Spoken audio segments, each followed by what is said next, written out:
una vez más, traerle todo a Él, dedicárselo todo a Él, dándole gracias por todo lo que Él es. Padre nuestro que estás en los cielos, a ti sea la honra y la gloria por los siglos de los siglos. Los ángeles cantan y declaran: Santo, Santo, Santo eres tú. Y nosotros aquí en la tierra confirmamos y nos unimos a la iglesia celestial diciendo: Santo, Santo, Santo eres tú, Padre nuestro, nuestro Salvador, nuestro Redentor, quien nos ha librado de la muerte eterna y nos ha dado vida eterna. Estamos aquí una vez más, Padre, en obediencia a ti y deseando compartir contigo este tu día, el día que fue dedicado para estar contigo. Te alabamos, Padre. Pedimos tu bendición sobre este tiempo. Pedimos que tu Espíritu Santo nos guíe, nos dé entendimiento. Padre, que todo lo que se haya hecho y se vaya a hacer sea de honra y gloria para ti. Pedimos sobre un mundo que está perdido en el pecado, donde el príncipe de este mundo está obrando en todo su poder para hacer daño, destruir y alejar al mundo de ti. Pero sabemos que su tiempo es corto y el final se aproxima y la victoria es de Cristo. Y aquí celebramos esa victoria, porque ya nosotros somos más que victoriosos, Padre. Tú nos has dado la victoria en esa cruz cuando te entregaste por nosotros, y al tercer día cuando te levantaste. Te celebramos, Padre, especialmente en esta época donde celebramos ese nacimiento, donde tú dejaste tu trono celestial para venir aquí y estar con nosotros. Ese amor es incomparable y damos gracias, Padre, porque tú nos amaste primero. Ahora bendice este tiempo, pedimos humildemente. Límpianos de la maldad que hay en nosotros y ayúdanos, Padre, a tener esa comunión íntima contigo. Gracias, Padre. Gracias por todo lo que has hecho y por todo lo que vas a hacer. Y todo esto pedimos, todo esto mencionamos y todo esto presentamos en el nombre de tu Hijo, el Señor de señores, el Rey de reyes, el Alfa y el Omega, el principio y el fin, nuestro Dios Jesucristo. Y el pueblo de Dios dice: amén. Amén. Pueden tomar asiento.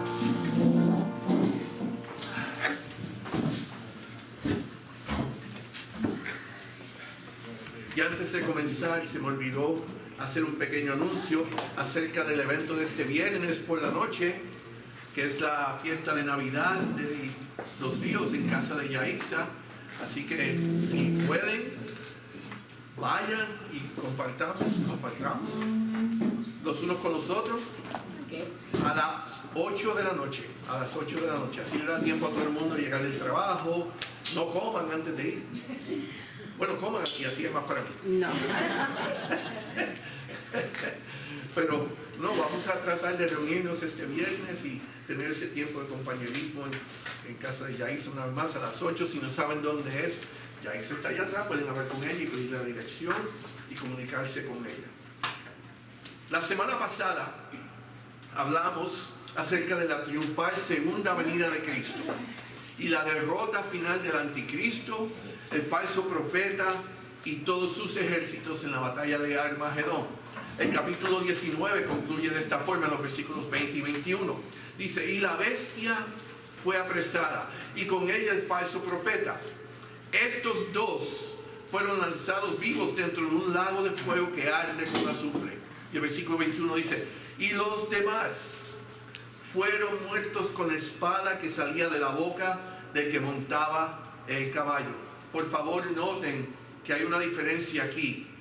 El profeta falso y el anticristo fueron lanzados vivos al lago de fuego. El resto fueron muertos. Hay una distinción y esto va a ser particular ahora en lo que vamos a hablar. Al llegar a este tiempo de la profecía en la cual estamos hablando, el reinado diabólico de Satanás a través de sus siervos va a ser destruido. El Señor acaba con todos ellos.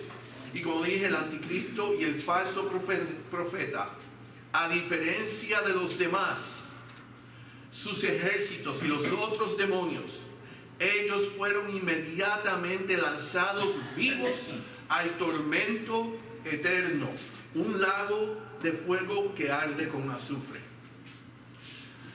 Para esta época también los juicios del Señor, los sellos, las trompetas, las copas, esos juicios sobre la humanidad y la creación como tal han culminado.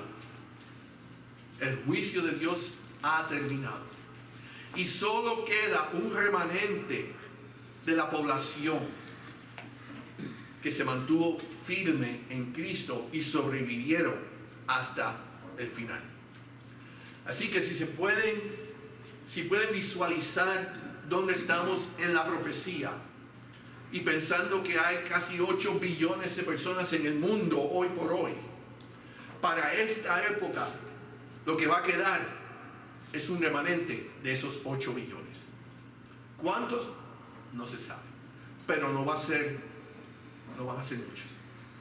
Entendiendo que no solo debido al anticristo y a aquellos que él persiguió, pero todos los juicios que precedieron al anticristo y lo que sucedió, va a quedar un pequeño remanente. Y entonces, ¿ahora qué? ¿Y ahora qué? ¿Cómo va a ser la vida de ahí en adelante para ese remanente después de la gran victoria de Cristo? ¿Qué sucede? ¿Y qué de Satanás? ¿Qué le va a suceder a él? Porque se menciona el anticristo y el falso profeta que fueron lanzados. Pero ¿y Satanás?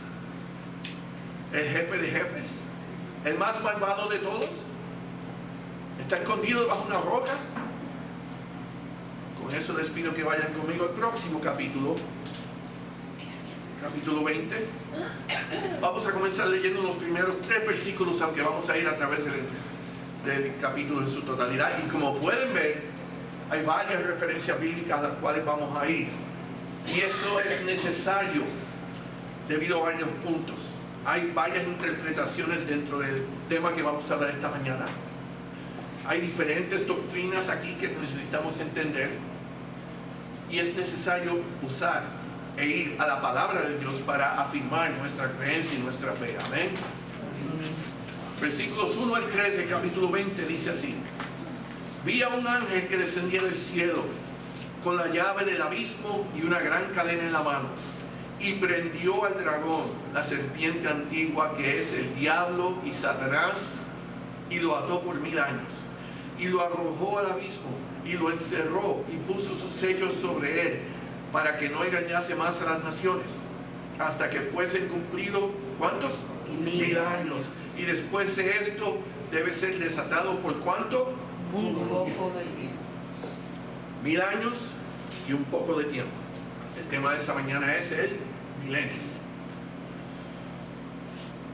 Cuando hay un temporal, un huracán, y pasa la tormenta, típicamente hay una paz. Y de igual forma que hay una paz después de la tormenta, este capítulo 20 trae un suspiro de alivio, por decir, con la atadura o el encarcelamiento de Satanás y el comienzo del reinado de Cristo en la tierra. Ya todo ha sucedido. Los castigos, los juicios, la batalla del Armagedón, la maldad, todo eso ha sido eliminado. Y ahora viene Cristo a reinar sobre la tierra. Este capítulo nos presenta el resumen, una serie de eventos que abarcan el reinado de 1000 años de Cristo. Comenzando primeramente con Satanás y el milenio. Se nos dice que un ángel encadena a Satanás y lo arroja al abismo. Y eso es importante notar, porque es una declaración interesante y afirmativa de que Satanás no está al nivel de Dios, ni es igual a Dios. No fue él quien lo tuvo que poner en encarcelar, fue un ángel. El Señor dio la orden, el ángel lo llevó. no tuvo que hacerlo él mismo. Muchos piensan que Satanás es igual a Dios en poder, en autoridad. No, él sigue siendo una creación, un siervo sumiso a Dios el Todopoderoso. Nunca va a llegar a la posición de ser Dios. Ese fue su deseo y por eso él cayó. Y aquí vemos que el Señor da la instrucción: encadénenlo, y él es encadenado y lanzado al abismo.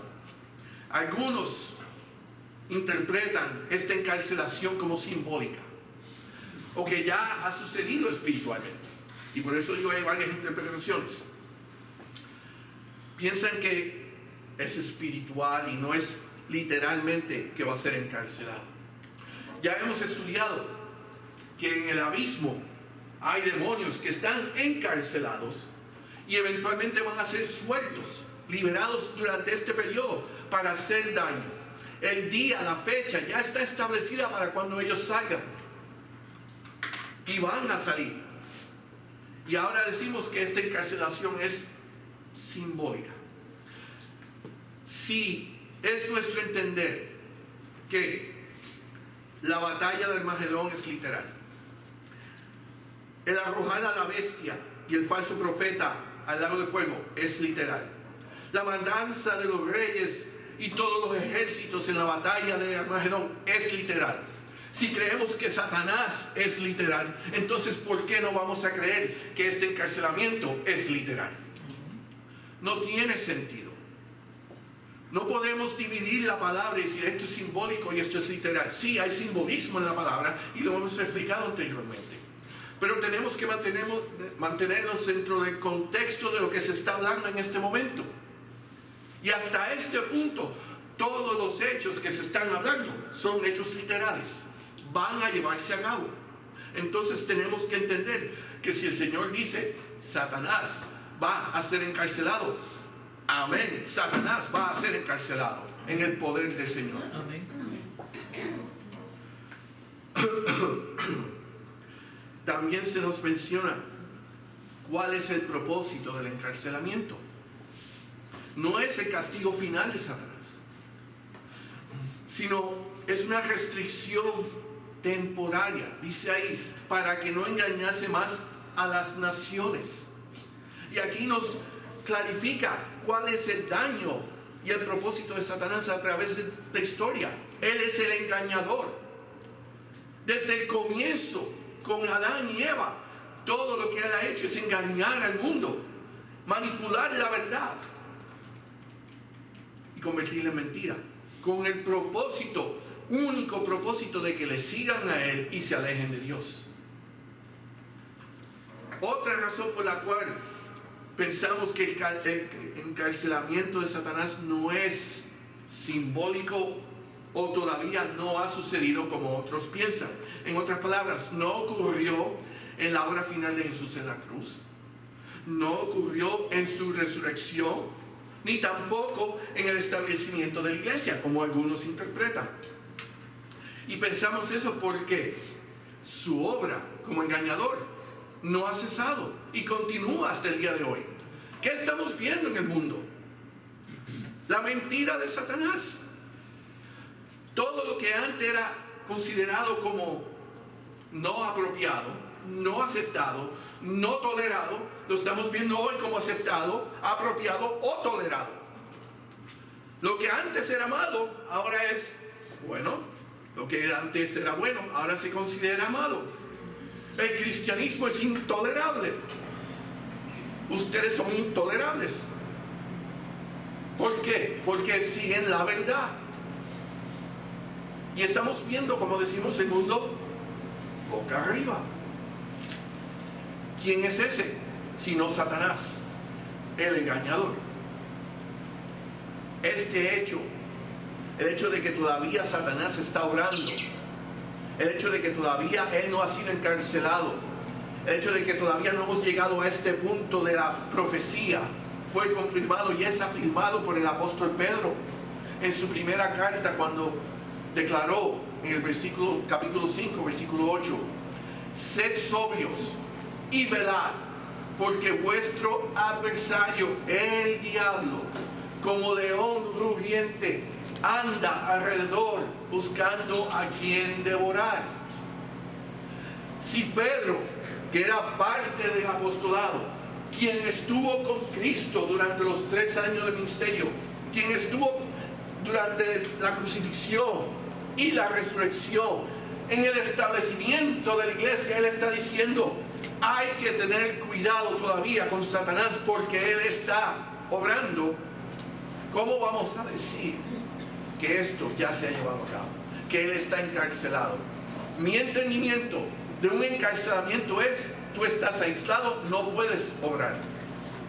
Y obviamente estamos viendo la obra de Satanás en todo lugar. Regresando a Apocalipsis, el apóstol Juan también nos revela por cuánto tiempo Satanás va a estar encarcelado, hasta que fuesen cumplidos, dice ahí, 1000 años. Este periodo de 1000 años es popularmente conocido como el milenio. Y aquí vamos a entrar en otras diferentes interpretaciones. A través de la historia, la iglesia ha desarrollado 3 interpretaciones principales acerca de este periodo, las cuales se conocen como el premilenial, amilenial, postmilenial. Pre es antes, a durante, post después. Premilenial es la opinión de que Cristo personalmente va a regresar y va a reinar en la tierra por 1000 años, como acabamos de leer. El prefijo pre expresa que Él regresa primero y va a reinar literalmente en la tierra. Amilenial. Este punto de vista debe ser entendido como un reinado espiritual de Jesús, no un reino literal. Esta opinión declara que Satanás se concibe como atado en la era actual, lo cual ya hemos tocado. En adición, el cumplimiento del milenio ocurre entre la primera y la segunda venida de Cristo. En resumen, el milenio simbólico, nosotros estamos presentes en él, porque es entre la primera venida de Cristo, que es ¿qué? Navidad, y la segunda venida cuando Él regrese al final. Literalmente, de acuerdo a ese principio o esa opinión, estamos viviendo en el milenio. La postmilenial es la opinión que sostiene que todo el mundo será cristianizado y sometido al evangelio antes del regreso de Cristo. El prefijo post expresa la opinión de que Cristo regresa después del milenio. Esas son básicamente las 3 interpretaciones principales dentro de la iglesia. Es nuestro entender y es inclinación basada en el apoyo de las Escrituras, que el periodo de 1000 años en el cual Satanás va a estar encarcelado y el Señor Jesús va a reinar es literal, de acuerdo a como está escrito. No simbólico, no representante de algo. Es algo que va a llevarse a cabo exactamente como la palabra lo indica. Y por lo tanto, nosotros nos consideramos premilenialistas. Tremenda palabrita. Par de referencias bíblicas o profecías en apoyo a esta interpretación son las siguientes. Salmo 72, versículos 7 al 11. Dice así: florecerá en sus días justicia y muchedumbre de paz hasta que no haya luna. Dominará de mar a mar y desde el río hasta los confines de la tierra. Ante él se postrarán los moradores del desierto y sus enemigos lamerán el polvo. Los reyes de Tarsis y de las costas traerán presentes. Los reyes de Sabá y de Seba ofrecerán dones. Todos los reyes se postrarán delante de él. Todas las naciones les servirán. Perdón, esa es una profecía acerca de este tiempo. Y como vemos, que el Señor va a estar reinando, todas las naciones se van a someter a él. Isaías capítulo 2, versículos 2 al 4. Acontecerá en lo postrero de los tiempos, que será confirmado el monte de la casa de Jehová como cabeza de los montes, y será exaltado sobre los collados y correrán a él todas las naciones. Pausa. ¿Está hablando de qué periodo? De los tiempos postreros, al final, hacia el final de los tiempos. Versículo 3. Y vendrán muchos pueblos y dirán, venid y subamos al monte de Jehová, a la casa del Dios de Jacob, y nos enseñará sus caminos y caminaremos por sus sendas. Porque de Sión saldrá la ley y de Jerusalén la palabra de Jehová. ¿Y qué? Juzgará entre las naciones y reprenderá a muchos pueblos, y volverán sus espadas en rejas de arado y sus lanzas en hoces. Ahí lo que está indicando es que no va a haber ejército, no van a haber armas para batallar, porque lo que era para guerra ahora va a ser para beneficio. No alzará espada nación contra nación, ni se adiestrarán más para la guerra. Lo que implica es que va a ser un tiempo de ¿qué? De paz. De paz. ¿Estamos viviendo el tiempo de paz? A través de la historia de la humanidad, ¿cuándo ha habido paz mundial? Nunca. Siempre el conflicto ha existido. Pero ahora vamos a ver un tiempo donde Satanás, el anticristo, el falso profeta y los demonios han sido totalmente sacados de este mundo. Si la maldad no existe como tal, o la influencia de ella, entonces podemos decir que posiblemente ese va a ser un tiempo de paz mundial.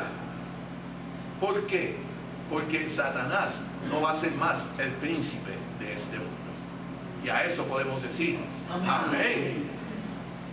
Amén y aleluya. Porque el Señor ha tenido su victoria, ¿no? Y ahí pasamos a la primera resurrección.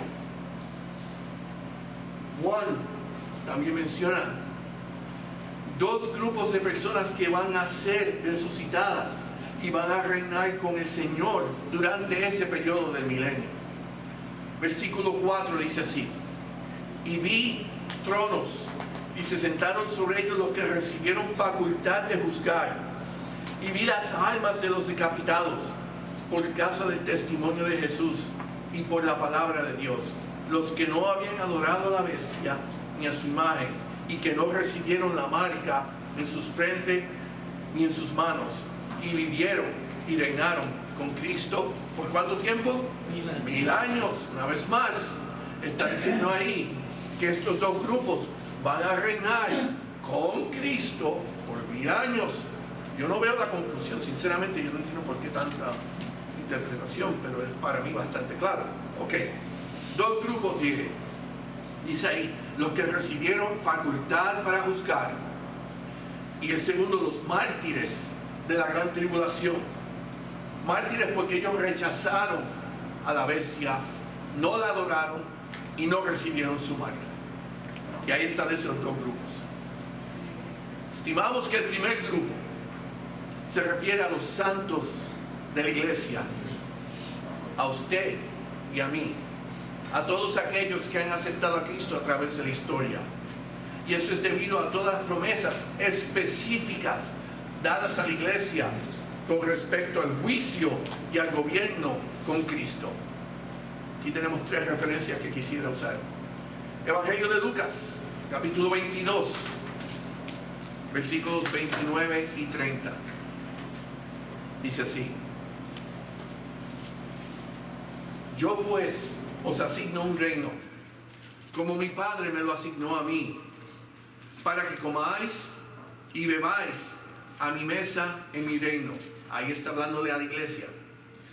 Y dice ahí: y os sentéis en tronos juzgando a las 12 tribus de Israel. Primera de Corintios, capítulo 6, versículo 2. Oh, ¿no sabéis que los santos han de juzgar al mundo? Y si el mundo ha de ser juzgado por vosotros, ¿sois indignos de juzgar cosas muy pequeñas? Segunda de Timoteo, capítulo 2, versículos 11 y 12. Palabra fiel es esta. Fíjense cómo comienza. Palabra fiel es esta. Lo que está diciendo es, en esto se puede confiar. Esto es una verdad esto se va a cumplir. Si somos muertos con Él, si la iglesia somos muertos con Él, haciendo referencia a Cristo, también viviremos con Él. Si sufrimos, también reinaremos con Él. Si le negamos, Él también nos negará. Estas tres porciones nos están dando una visión de esa iglesia en ese tiempo futuro, donde va a reinar por un periodo de ¿cuánto? 1000 años. Con el Señor Jesucristo. ¿Y a quién van a reinar? Lo dice claramente ahí. ¿O no sabéis que los santos han de juzgar a quién? Al mundo. En Corintios 6:2. Al mundo. ¿Estamos nosotros hoy por hoy juzgando el mundo? No. En cierta forma juzgamos las acciones del mundo, la maldad del mundo, la sacamos a relucir en relación a la palabra de Dios. Sí, la iglesia debe ser un ejemplo, un contraste de lo que es el mundo y lo que es Cristo. En ese sentido, pudiéramos decir, en cierta forma estamos juzgando, pero no estamos juzgando sobre el mundo. En Lucas dice que vamos a estar sentados en tronos, que dice aquí el versículo 4, y vi tronos, y se sentaron sobre ellos los que recibieron facultad de juzgar. ¿Y quién dice la palabra que recibe la facultad para juzgar? La iglesia. La iglesia. En adición, y tenemos que pensar, la iglesia estamos hablando desde Antiguo Testamento, Nuevo Testamento. ¿Okay? Que quede claro. En ese periodo, antes de la gran tribulación, muchos fallecen, obviamente. Pasan a estar con el Señor. Pero también tenemos la porción de ¿qué? El rapto de la iglesia. Que no experimentaron la muerte natural, sino que fueron levantados. Ellos también están con el Señor. Ellos vuelven. Esta resurrección es llamada la primera resurrección. Fíjense, haciendo referencia al versículo 4, los dos grupos del versículo 4. En el versículo 5 al final, dice, esta es la primera resurrección. Estos que vienen a sentarse en el trono, estos que vienen a reinar, y los mártires de la gran tribulación, estos van a experimentar la primera resurrección. Y el Señor Jesús hizo referencia a esa primera resurrección en el Evangelio de Juan, el capítulo 5, versículos 28 y 29. Dice, no os maravilléis de esto, porque vendrá hora cuando todos los que están en los sepulcros, y si están en los sepulcros están ¿qué? Muertos, oirán su voz, y los que hicieron lo bueno saldrán a ¿qué? Resurrección de vida. Pausa. El Señor está estableciendo aquí, y vamos a continuar, una gran diferencia. Lo que hicieron lo bueno. No malentiendan, no somos salvos por obra. El hacer lo bueno implica ¿qué? Aceptar a Cristo. Esa es la buena decisión. La mala decisión es rechazar a Cristo. Lo que hicieron lo bueno, los que recibieron el regalo de Dios, la salvación, dice ahí, ellos saldrán a resurrección de vida. Continuamos. Más lo que hicieron lo malo, los que rechazaron a Cristo, los que lo negaron, los que decidieron seguir a Satanás, directa o indirectamente. Y cuando digo directamente, yo sé quién es Cristo, no lo quiero, voy a seguir este camino. O yo sé quién es Cristo, pero yo me voy a portar bien, porque esto de religión a mí no me interesa, yo voy a hacer lo bueno. Rechazado, y están siguiendo a Satanás.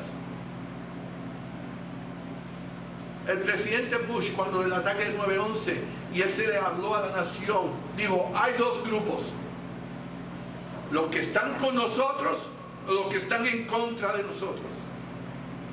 Y Cristo es igual. Los que están con Él o los que están con Satanás. No hay término medio. Y aquí dice que todos aquellos que hicieron lo malo escogieron a Satanás porque rechazaron a Cristo, van a resurrección de condenación. Todos vamos a resucitar. Todos. Unos para vida, otros para condenación. Y esta es la resurrección de los justos. La primera resurrección que estamos hablando aquí ahora es los justos, la que abarca a los creyentes que murieron previamente a través de la historia, pero que están ahora con el Señor. La iglesia raptada, que también está con el Señor, o va a estar, perdón, estamos todavía aquí, ¿no? Y los santos de la gran tribulación. Esa iglesia. Esa tribulación, perdón, esa resurrección. Y el versículo 6 nos las describe. Que es una resurrección de bendición, de poder y de privilegio. Fíjense lo que dice el versículo 6. Bienaventurado y santo el que tiene parte en la primera resurrección. La segunda muerte no tiene potestad sobre estos, sino que serán sacerdotes de Dios y de Cristo y reinarán con él por ¿cuánto? 1000 años. Una vez más. ¿Qué? Resurrección de bendición. Dice ahí bienaventurados y santo el que tiene parte en la primera resurrección. Bienaventurados. Es una bendición el poder ser partícipes de esta resurrección. Resurrección de poder. ¿Por qué? Porque dice ahí la segunda muerte no tiene potestad sobre ellos. La segunda muerte es la que nos separa de Dios eternamente. Y tercero, es una resurrección de privilegio. ¿Por qué? Porque dice ahí que vamos a ser ¿qué? Sacerdotes de Dios y de Cristo. Y vamos a reinar por 1000 años. Esa es la primera resurrección. Fíjense que se establece una diferencia. Porque solamente aquellos santos van a ser resucitados. Pero en el versículo 5 dice, pero los otros muertos no volvieron a vivir hasta que se cumplieron ¿qué? 1000 años. Otros muertos. ¿Quiénes son los otros muertos? ¿Quiénes son ellos que no van a resucitar hasta que se cumplan los 1000 años? El resto de la humanidad, los incrédulos, todos aquellos que rechazaron, que negaron, que no aceptaron, que siguieron al enemigo de Dios. Los otros muertos. Así que nos está diciendo, por ejemplo, ¿qué sucedió con el anticristo y el falso profeta al final de la batalla? Ellos fueron lanzados ¿qué? Vivos al lago de fuego. Vivos. Y dice que el resto fueron ¿qué? Muertos. Esos otros muertos. Y los otros muertos a través de la historia de la humanidad que han rechazado a Cristo. Esos muertos. El milenio, como dije, va a ser un tiempo de paz, prosperidad, justicia, rectitud y santidad política, física, espiritual, moral, comercial, todo lo que quiere decir. Va a ser un tiempo positivo donde la maldad no va a estar gobernando. Y va a ser un tiempo como nunca se ha experimentado en este mundo. Aún en el paraíso. ¿Y por qué digo eso? Porque ¿quién estaba presente en el paraíso? Satanás. En el milenio, Satanás no va a estar presente. Él está encarcelado. A la conclusión, este tiempo de paz es debido a, como dije, dos hechos importantes. El primero es que Satanás es encarcelado y todos sus demonios son eliminados. Están muertos, los otros muertos. Y dos, la presencia y perfecto reinado del Señor Jesucristo en toda su perfecta sabiduría y poder. Cristo no viene ahora como el humilde carpintero, el humilde siervo. Cristo viene ahora como el Rey de Reyes, el Todopoderoso, a reinar sobre ese remanente que quedó. No solo Él, su iglesia, los santos glorificados. ¿Okay? Él viene a gobernar. Y si viene a gobernar, es un gobierno que es perfecto, justo, santo, puro, donde no hay injusticia, no hay falsedad, no hay engaño. A la conclusión se nos dice, de los 1000 años Satanás es liberado. Versículo 7 dice, cuando los 1000 años se cumplan, Satanás será suelto de su prisión. Y en el versículo 3 se nos informa que este periodo de su liberación es corto, dice un poco de tiempo. Él va a ser liberado un poco de tiempo. ¿Por qué es eso importante? ¿Cuánto tiempo va a ser liberado Satanás? No se sabe cuánto tiempo exactamente, pero está estableciendo que va a ser un corto tiempo, un poco de tiempo. Lo que está haciendo es dándonos a entender que no va a ser el mismo tiempo que el tiempo que estamos ahora. Cuando el Señor venga, sean mañana, sean 1000 años, sean 5000 años, ese periodo desde que la creación hasta el día de hoy, el tiempo de Satanás va a ser más corto. Un poco de tiempo. Durante su liberación, él va alrededor del mundo engañando lo que sabe hacer y convenciendo a muchos a rebelarse contra Cristo una vez más. Él sale y él no sale, ¿cómo es? En las prisiones se supone que uno vaya a la prisión ¿para qué? ¿Rehabilitarlo? No, este es Satanás. Él es un ángel caído y esos 1000 años no van a tener ningún efecto en él. Quizás sale más enojado, con más ira. Él sigue siendo Satanás. Y como Satanás, él es el adversario, el archienemigo de Dios, confirmado en su rebelión y perversidad. Él es Satanás. Uno podría decir, oye, 1000 años, él pudo haber reconsiderado, ¿verdad? No es decir, Señor, la verdad que dame una segunda oportunidad. No, él va y va a hacer daño. Y va a tratar de hacer lo mismo que ha hecho por los últimos 8, 6, 10,000 años, la cantidad que sea. Y la pregunta es, ¿por qué ese es Satanás? Ok, Satanás es Satanás.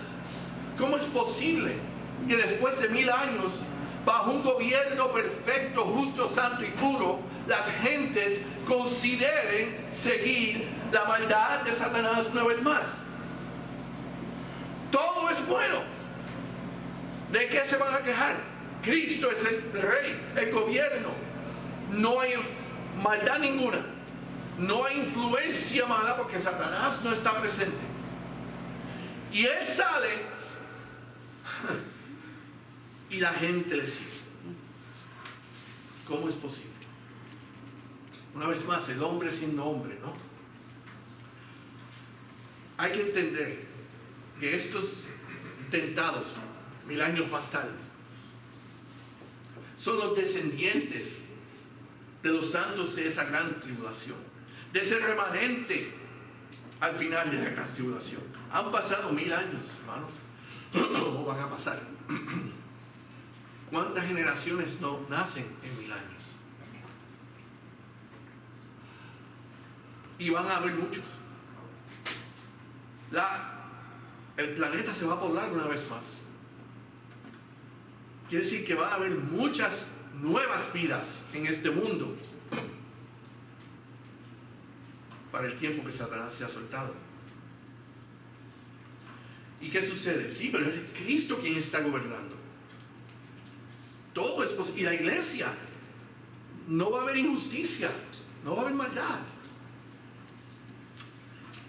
Pero la gente todavía tiene que tomar una decisión de seguir a Cristo.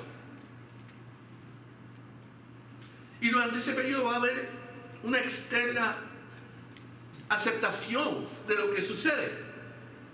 Y si tratamos de hacer alguna comparación, aunque no es la mejor, la Cuba de antes y la Cuba de hoy. El cubano que salió cuando Fidel entró y el cubano que ha vivido bajo el reinado de Castro. Dos cubanos diferentes. Porque el cubano de hoy solamente conoce Castro. El cubano antes de Castro sabía antes y después. Y si comprenden lo que les estoy diciendo, la mentalidad es completamente diferente. Esta población conoce Cristo. Qué lástima. Y no saben nada más que Cristo. Debería ser suficiente, ¿no? Y ahora viene Satanás a hacer ¿qué? Engañar. Lo que él hace. Y lo hace como ¿quién? Como hizo con Adán y Eva. Ah, si comes el fruto, vas a ser como él.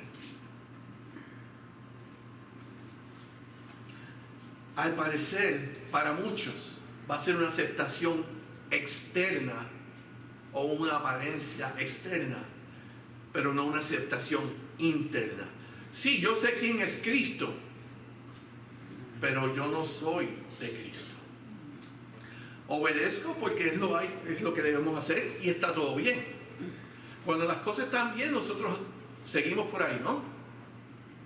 Y esa va a ser la mentalidad. Entonces llega Satanás y empieza a derramar la maldad y los engaños, la falsedad, la verdad manipulada, y muchos van a caer dentro de esa tentación.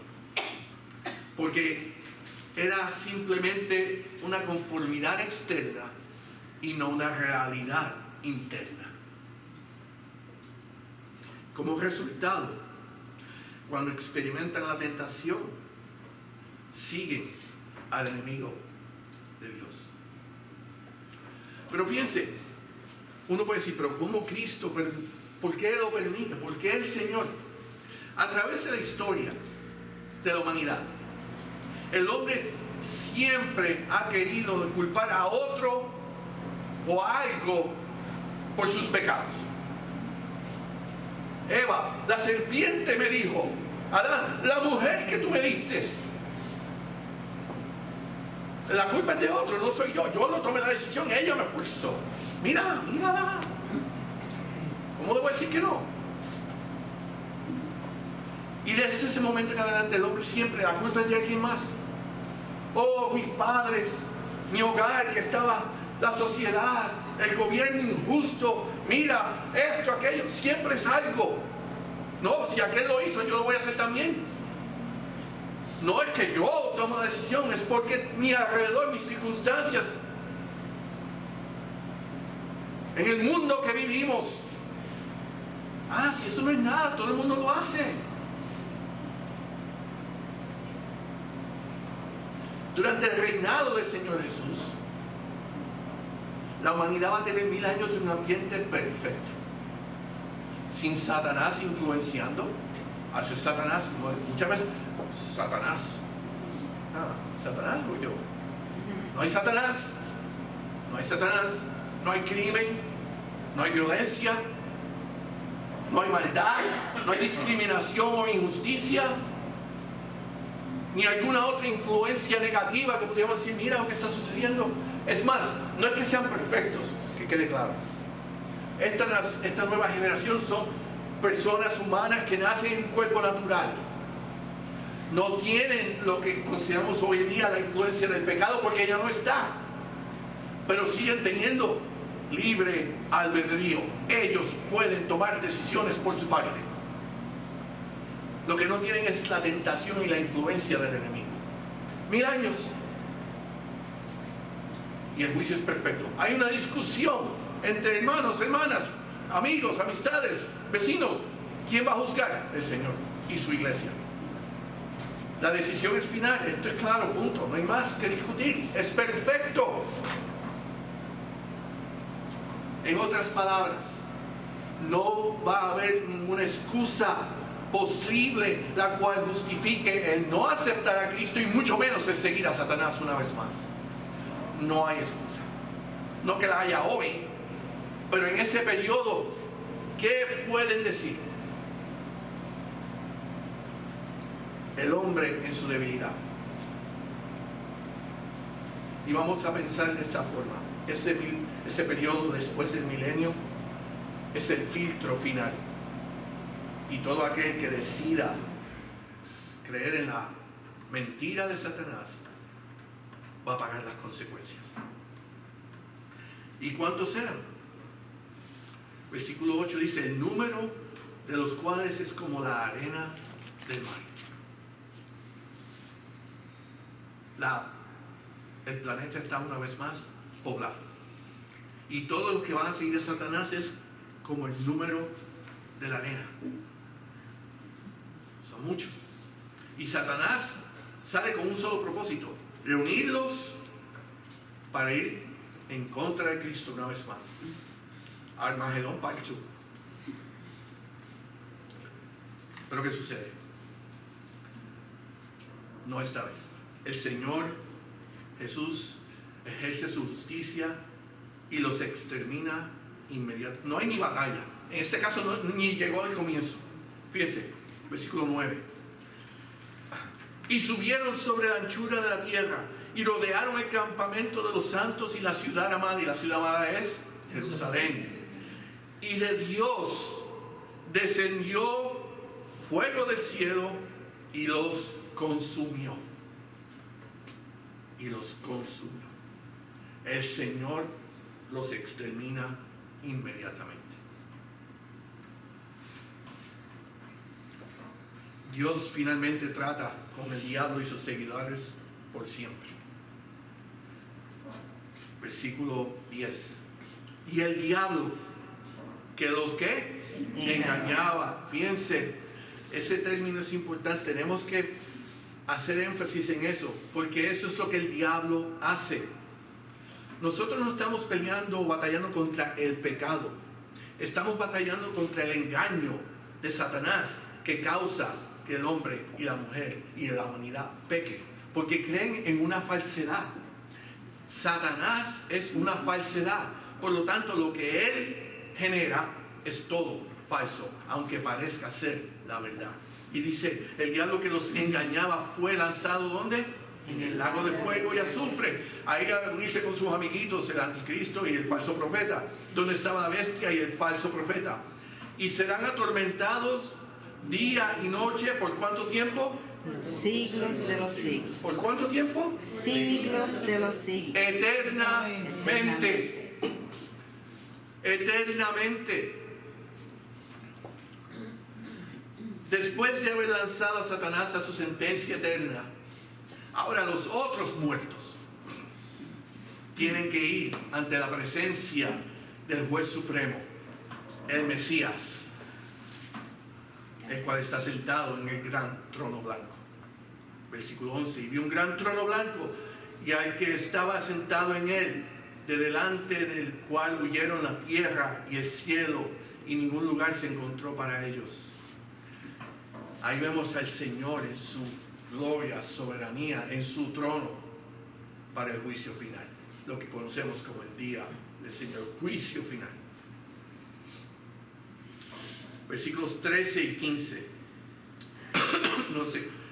declaran que todo ser humano, desde el comienzo de la creación, todos aquellos que van a ser ahora sentenciados, no a juzgar, ya el juicio acabado, ahora viene la sentencia, van a ir ante la presencia. Versículo 13 dice, y la muerte y el Hades entregaron los muertos que había en ellos, y fueron juzgados cada uno según sus obras. 15, y el que no se halló inscrito en el libro de la vida fue lanzado al lago de fuego. Solamente,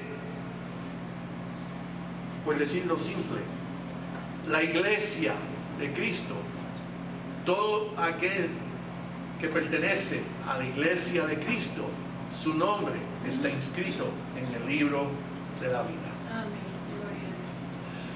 Todo aquel que no pertenece a la iglesia de Cristo, su nombre no está inscrito en ese libro. Y dice ahí que ellos van a ser lanzados al lago de fuego. Y eso es lo que se conoce como la segunda muerte. Esa muerte que no va a tener potestad sobre los santos de Cristo. Versículo 14, y la muerte y el Hades fueron lanzados al lago de fuego. La muerte y el Hades. La muerte representando ¿qué? La consecuencia del pecado. Eso que todos sufrimos hoy por hoy, eso ahora es lanzado simbólicamente al lado del fuego.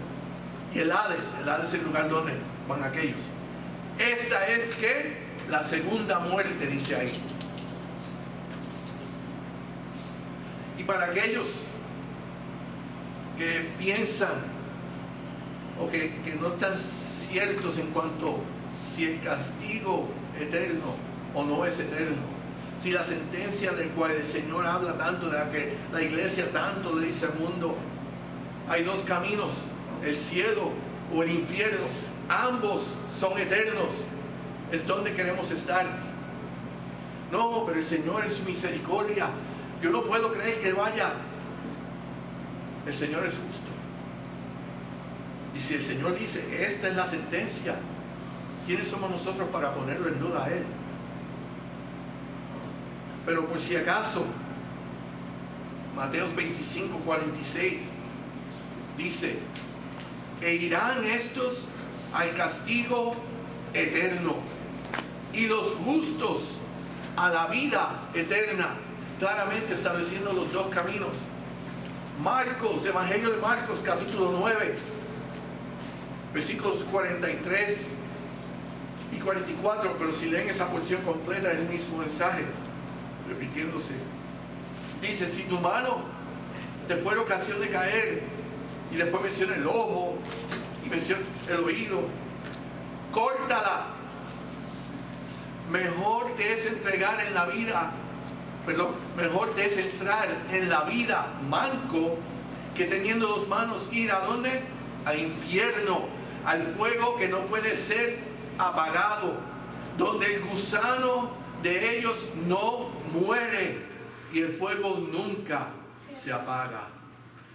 Hermanos, la sentencia es eterna y es dolor tras dolor tras dolor por la eternidad. Esa es la verdadera justicia de Dios para todo aquel que no le acepte.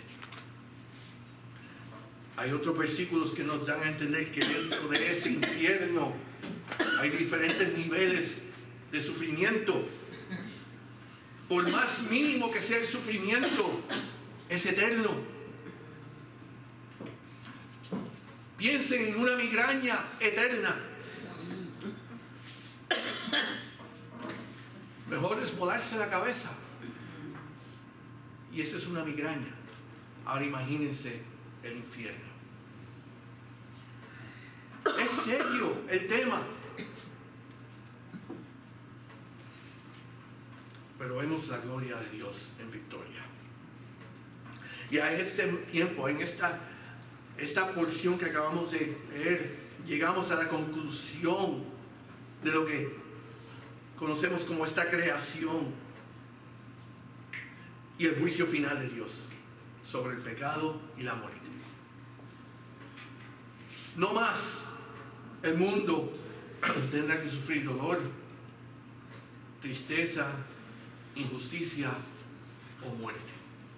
Como Pablo dijo, oh muerte, ¿dónde está tu aguijón? Ya no habrá. El Señor reina. El futuro, y esa es la parte positiva, el futuro para todo aquel cuyo nombre está escrito en el libro de la vida, es una vida de gloria en la presencia de nuestro Salvador por la eternidad. Y el Señor nos los promete. Evangelio de Juan, versículos 1 y 3, capítulo 14. No se turbe vuestro corazón. ¿Creéis en Dios? Creed también en mí. En la casa de mi Padre muchas moradas hay. Si así no fuera, yo os hubiera dicho. Voy pues a preparar lugar para vosotros. Y si me fuere y os prepare lugar, vendré otra vez y os tomaré a mí mismo, para que donde yo estoy, vosotros también estéis. El pueblo de Dios dijo. Amén. Aleluya. Y esa es la promesa. Esa es la promesa para sus santos. Hermanos, es una gran promesa y debemos mirar hacia adelante, hacia ese día donde lleguemos ante su presencia. Pero mientras tanto, sigamos llevando el mensaje de esperanza para que otros puedan ir con nosotros. Oremos. Dios santo, santo, santo eres tú. Y te damos honra y gloria, porque sabemos que la victoria es tuya. Gracias, Padre, por esa promesa de que un día vamos a estar donde tú estás, unidos contigo, por la eternidad. Y entendemos el mensaje que está contenido en esta profecía. Y sabemos la grandeza del juicio. Ayúdanos, Padre, a comunicar ese mensaje, no tanto del juicio, pero de la esperanza de vida eterna. Que el mundo pueda entender que hay una esperanza que es mucho mejor que lo que este mundo provee o pueda proveer. Una paz eterna en gloria. Padre, ayúdanos a poder comunicar este mensaje. Danos el poder, la fuerza, salud y el valor de comunicar este mensaje hasta el día que tú nos llames a tu presencia. Damos gracias por este tiempo y damos gracias por esta temporada donde celebramos esa primera venida de nuestro Señor Jesucristo. Que nos mantengamos enfocados en el significado de ella, el día de gloria donde tú decidiste venir aquí a este mundo. A ti sea la honra y la gloria por los siglos de los siglos. Amén. Amén. Amén.